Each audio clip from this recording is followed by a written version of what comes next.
நாகாருக்கு தொகுதி பங்கீட்டுலாம் முடிச்சுட்டா சார் உங்க கூட்டணியில இப்ப நீங்களா வாய் கொடுத்து மாட்டிக்கிட்டீங்களா? காங்கிரஸுக்கு எத்தனை தொகுதி முடிவு பண்ணிருக்கீங்க? மார்ச்சுக்குள்ளார தானே முடியும். அது மாதிரி எங்க கூட்டணியும் மார்ச்சுக்குள்ளார முடிஞ்சிடும். தேர்தல் அறிவிப்புக்கு முன்னாடி முடிஞ்சிடும். கரெக்டு தானே? அவரே நல்லா கொஸ்டின் எப்பயும் லீட் கொடுக்குறவர் கரெக்டாக இருந்தாரு.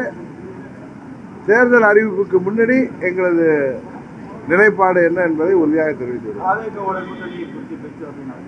அதாவது நான் பல முறை சொல்லிட்டேன், திருப்பி சொல்றதுக்கு எனக்கே என்னுடைய பேட்டிகளை திருப்பி பார்க்குறப்ப எனக்கே கொஞ்சம் அரைச்சமாகவே அரைச்சிட்டு இருக்கேன். நான் எங்களோட நிலைப்பாடை கிளியராக சொல்லிட்டோம்.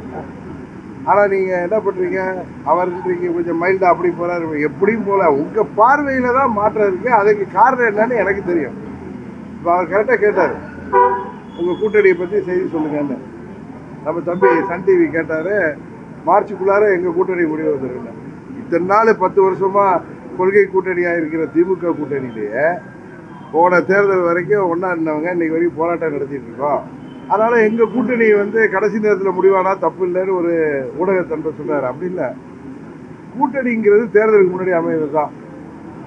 கரெக்டாக 96ல் ஐயா மூப்பனார் அவர்கள் தேர்தல் அறிவிப்பு நேரத்தில் தான் கட்சி ஆரம்பித்தார். அவர் அந்த கூட்டணிக்கு போகலையா?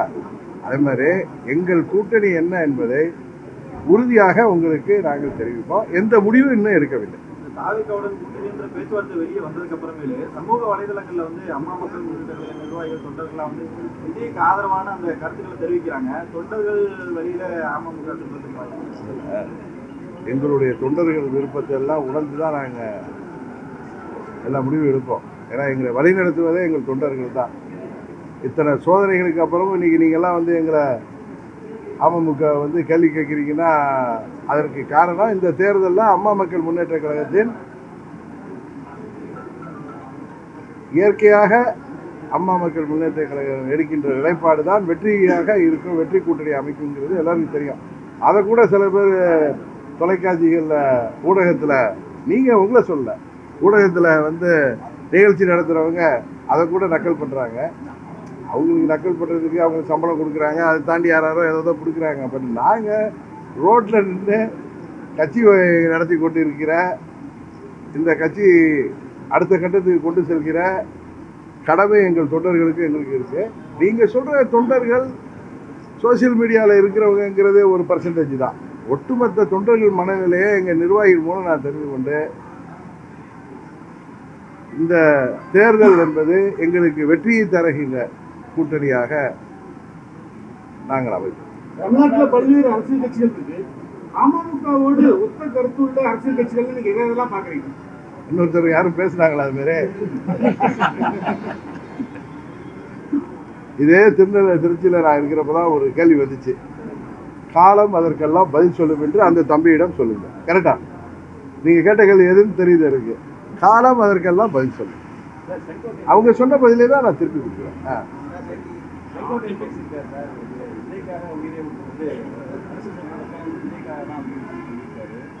ஏன்னா நீங்க எப்படி பாக்குறீங்களா நான் எப்படி பாக்குறேன்னா, அண்ணன் செங்கோட்டையன் அவர்களே எனக்கு 87 நல்லா தெரியும். அவர் புரட்சி தலைவரிடமும் அம்மா அவர்களிடமும், குறிப்பா அம்மா அவர்கள் காலத்தில் அந்த 29 ஆண்டுகள்ல எத்தனையோ ஏற்றத்தாழ்வுகளிலும் விசுவாசமிக்க தொண்டராக இருந்தவர். அவர் இன்றைக்கு தான் தனிமைப்படுத்தப்பட்டதாக உணர்ந்த பொழுது தனக்கு ஒரு கட்சியில, அது மக்களால் பேசப்படுகின்ற ஒரு புதிய கட்சியில தனக்கு அங்கீகாரம் கிடைத்திருப்பதை அவர் பெருமையாக நினைக்கிறதா தான் நான் பார்க்கிறேன்.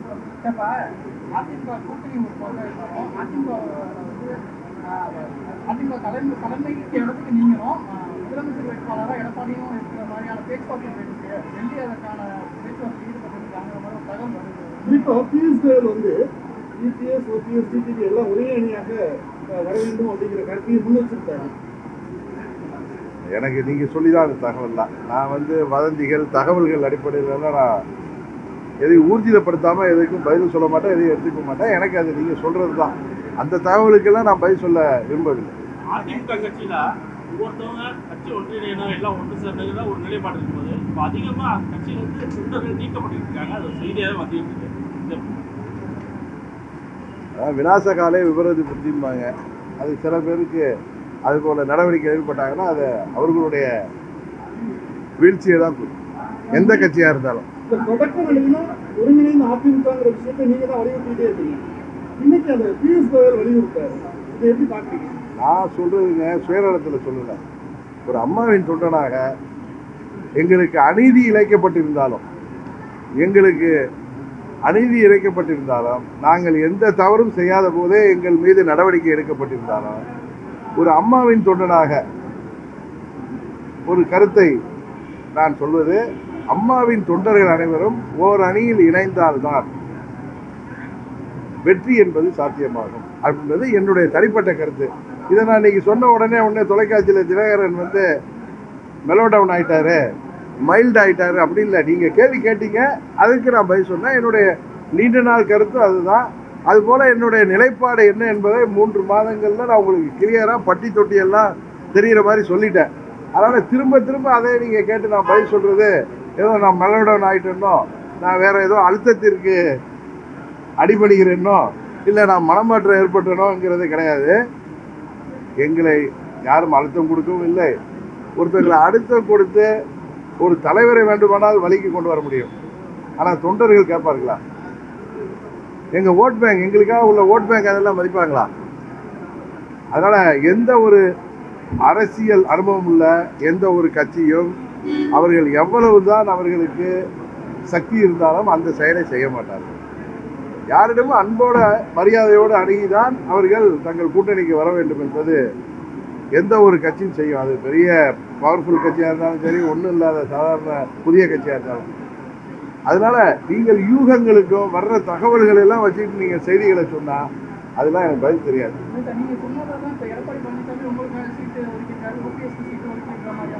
அதெல்லாம் நீங்களா போடுற வதந்தியை நம்பி நீங்கள் செய்தியாக பரப்பி சிட்டு முடிச்சு விட பார்த்தீங்க.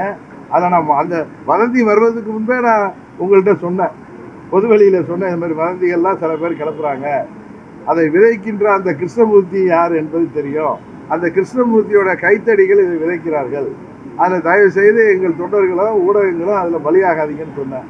நீங்கள் அது உங்களுக்கு சாதகமாக ஒவ்வொரு தொலைக்காட்சியும் நடுநிலையெல்லாம் தாண்டி அவர்களுக்கு விருப்பங்கள், அவர்களுக்கு நிலைப்பாடு, அவர்களுக்கு அழுத்தங்கள் எல்லாம் இருக்கிறதுனால அவங்க அதை ஒவ்வொரு மாதிரி அதை டிசெக்ஷன் பண்ணி அதில் வர்ற நெறியாளர் ஒரு மாதிரியும் அதில் செய்தியில் வேறு மாதிரியும் எல்லாம் பல மாதிரி கேள்விக்குத்தான் வந்துட்டு இருக்கு. ஒரே தொலைக்காட்சியில் செய்தியில் என்னை விஜய் கட்சியை சேர்ந்தவர்கள் சந்தித்து கொண்டு இருக்கிறார்கள் அப்படின்னு பிரேக்கிங் நியூஸ் போடுறாங்க. இப்போ செப்டம்பர் மாதம் 16ஆம் தேதியோ 17ஆம் தேதியோ நானே டிவியை பார்த்துட்டு இருக்கேன். யார் பார்க்க கூட விஜய் கட்சியிலேருந்து வந்திருக்காங்க. அதே தொலைக்காட்சி தினகரன் தான் டிவிக்கான குரல் கொடுத்துருக்காரு, டிவிக்கு அவர்களோட பேசுவதாக தெரியவில்லை.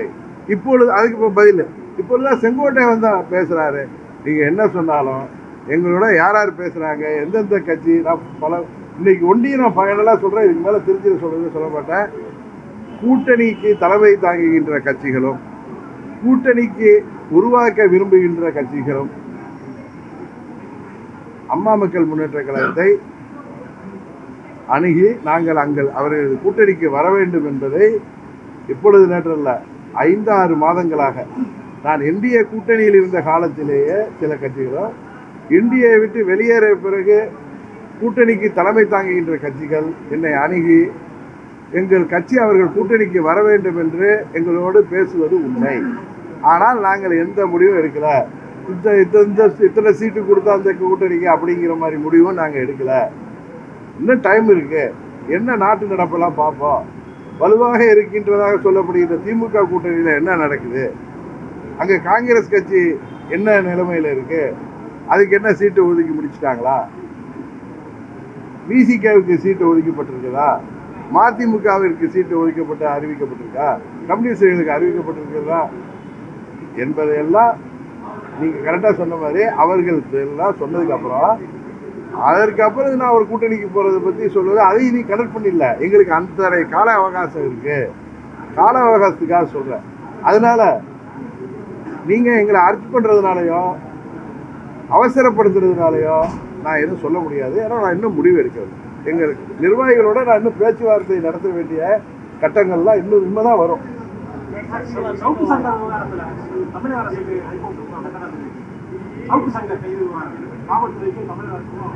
நான் முன்ன சவுக்கு சங்கர் கைதான போய் சரி, இப்பயும் சரி, எனக்கு என்னோட தொடர்பில் இருந்தவர்.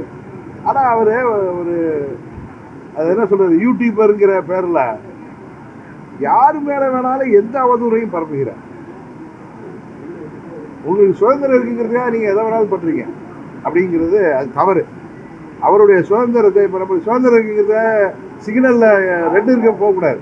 அப்போதான் அந்த சுதந்திரம் வந்து முழுமையாக நமக்கு கிடைக்கும். அதுமாதிரி பத்திரிகை சுதந்திரங்கிற பேரில் அவர் யாரை பேரை பற்றி எதை வேணாலும் சேற்ற வாரியாக இருக்கிறார். அது அவர் எப்படி இருக்காரோ அதை அடுத்தவங்களை அப்படி பார்க்குறார். அதனால் அவர் கைதுங்கிறது அவருக்கு இனியாவது ஒரு பாடம் புகட்ட வேண்டும் என்பது தான் என்னுடைய நிலைப்பாடு. எனக்கு அதுக்காக அவரை சிறையில் அடைச்சிருக்கிறதுல உடன்பாடு இல்லை. ஒரு மனிதன் திருப்பி ஹாபிச்சுவல் அஃபண்டராக அவரை திருத்துறதுக்கு வேறு வழியே இல்லை.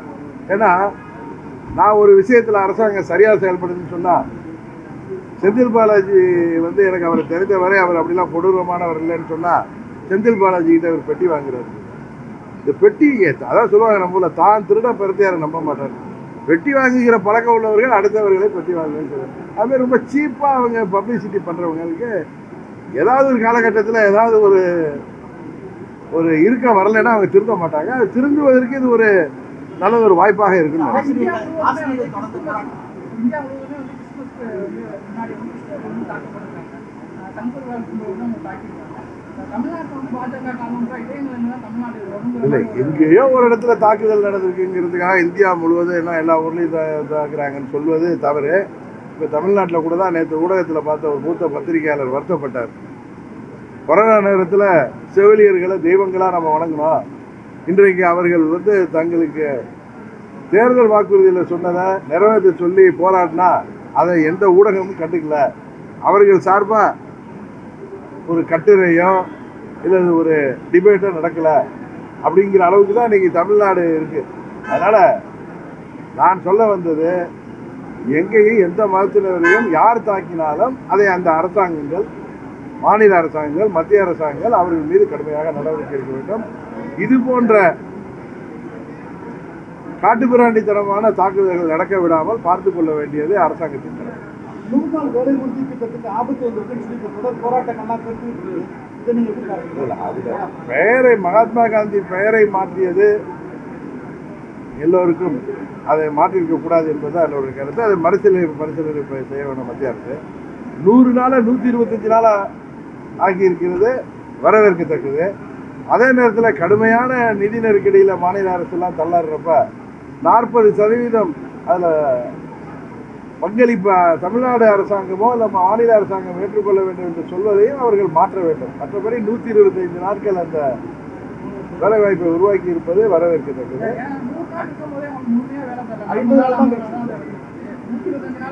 125 நாள் அந்த திட்டம் சிறப்பாக செயல்படுத்தப்பட்டதா இல்லை என்பது நம்ம கிராமங்களில் எல்லாருக்கும் வீடுகள் இருக்கு. அது சரியாக செயல்படுத்தி அரசாங்கத்தின் பணம் சரியாக செலவிடப்பட்டு 125 நாள் அது சரியாக நடத்தினால் அது ஒரு நல்ல திட்டம்.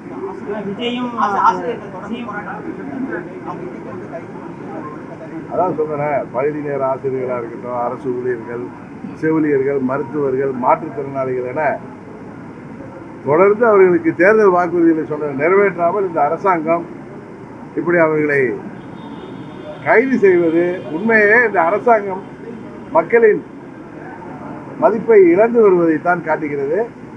உறுதியாக இது தேர்தலில் பிரதிபலிக்கும்.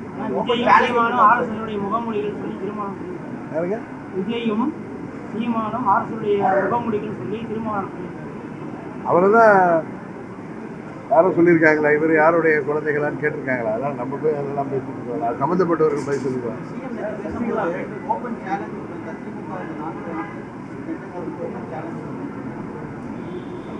ஓப்பன் சேலஞ்சுன்னு ஊடகங்களில் சொல்கிறாரு. உண்மையாக ஓப்பன் சேலஞ்சு தான் மக்கள் இங்கே பகுதி நேர ஆசிரியர்களாக இருக்கட்டும், அரசு ஊழியர்களாக இருக்கட்டும், எல்லா பேச்சுவார்த்தையும் தோல்வி அடைந்து அரசு ஊழியர்கள் ஆசிரியர்களுக்கு பழைய ஓய்வு திட்டம் தரேன்னு சொன்னார். அவர்களுக்கு கூட்டு பேச்சுவார்த்தை நடத்தி 4 ஆண்டுகளாக பேச்சுவார்த்தை தோல்வியில் முடிஞ்சிட்டு பகுதி நேர ஆசிரியர்கள் அவர்கள் வேலையை பர்மனன்ட் பண்ணுறேன்னு சொல்லி அதையும் ஏமாற்றி வருகிறார்கள். செவிலியர்களாக இருக்கட்டும், மருத்துவர்களாக இருக்கட்டும், அனைத்து தரப்பு அரசு ஊழியர்களாக இருக்கட்டும், தொழிலாளர்களாக இருக்கட்டும், மாற்றுத்திறனாளிகளாக இருக்கட்டும், அனைவருமே இந்த ஆட்சியில் அவர்களுக்கு சொன்ன வாக்குறுதியை நிறைவேற்றவில்லை என்பது உறுதியாக தேர்தல் முடிவில் எதிரொலிக்கும் என்பதை முதல்வருக்கும் தெரியும். அதை சரி செய்து விடலாங்கிற ஒரு எண்ணத்துல அவர் இப்படி சேலஞ்செல்லாம் விட்டுட்டு இருக்காருல்ல. இந்த அரசு பேருந்துல வந்து தமிழ்நாடுன்ற வார்த்தையை நீக்கினது பேசுறோம். நாம் தமிழர் பேருந்து தமிழ்நாடுன்னு போட்டால் தப்பு இல்லையே, போடலாமே. தமிழ்நாடு அரசு பேருந்து போக்குவரத்து கழகம் தானே முன்ன இருக்கும். அதனால் அவர் போட சொல்லி வலியுறுத்துறது ஒன்றும் தப்பு இல்லை. அது ஒரு சரியான போராட்டமாக தான் நான் பார்க்குறேன்.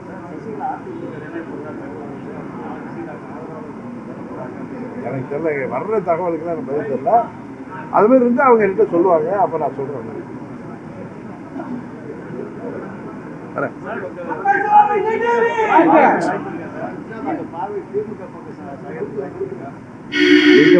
எங்கள் பார்வை யார் பக்கம் சாய்ங்கிறது கொஞ்சம் பொறுமையாக இருங்க, நான் சொல்கிறேன் உங்களுக்கு.